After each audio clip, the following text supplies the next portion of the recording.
Okay, just a quick thing. My daughter's just shown you how she does the Rubik's Cube. What she forgot to mention was the fact that I was the one who showed her how to do it. Also, while she was doing it, she was just sitting there doing it, not actually briefly explaining what she does. Very simply, start with the yellow middle, and you want to get what's called the yellow cross. Which means the first thing you've got to do is you've got to get all the yellow middles around the white middle. Let's find the last one, there it is. Okay, so you get all the yellow middles around the yellow middle. You then line up their sides and turn them round so they end up in the right place on the side.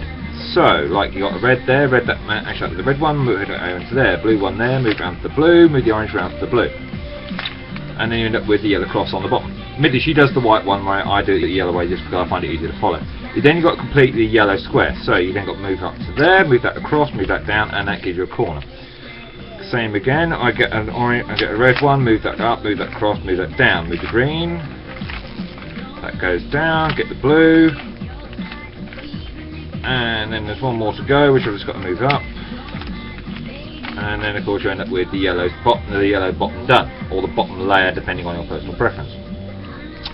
Then you've got to do the middle layer, which means of course you've got to look around the top for ones that don't have white on, then match them up with the middles, move them across, move them down, and then you end up with that one in the right place, which is actually quite clever.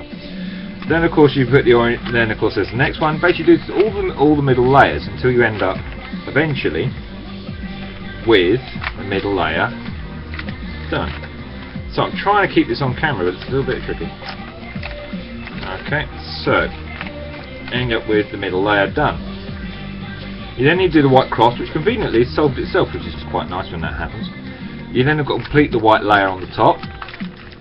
Once you do the white layer on the top, it normally takes a couple of turns. It can take a couple of turns to do this one on a layer, unfortunately.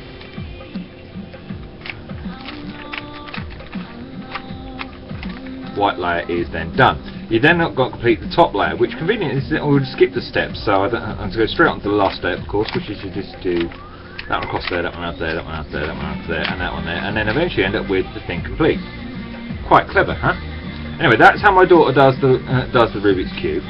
The other thing, which I think is quite good, is something I learnt recently, which is called the super flip, which is 20 set moves. You do them in a particular way, and you end up with something very special. It's quite simple, really, once you learn it. It's, of course, top, it's right, back, front, right, back, right, top, left, back, right, top, bottom, right, front, right, left, back, top, front. Now once you've done it, all the pieces are in the right place, but all these middle ones are the wrong way round. Looks really good. And of course the other fascinating thing about the super flip is, of course, if you then do exactly the same moves all again, you get straight back to where you started from, which is actually surprisingly impressive. And of course, once you get to the point where you can do it without even thinking about it, you can just sit there rambling away about anything you like at all, and it doesn't really make a blind bit of difference. Unfortunately, I think I'll just muff this out. But anyway, it doesn't really matter. Anyway, the point is, of course, super flips, fun, gets you up with a nice scrambled up, well, looking scrambled up cube, and it looks like fun. Anyway, that's my response to my daughter's video. You know, nothing else today. Bye for now.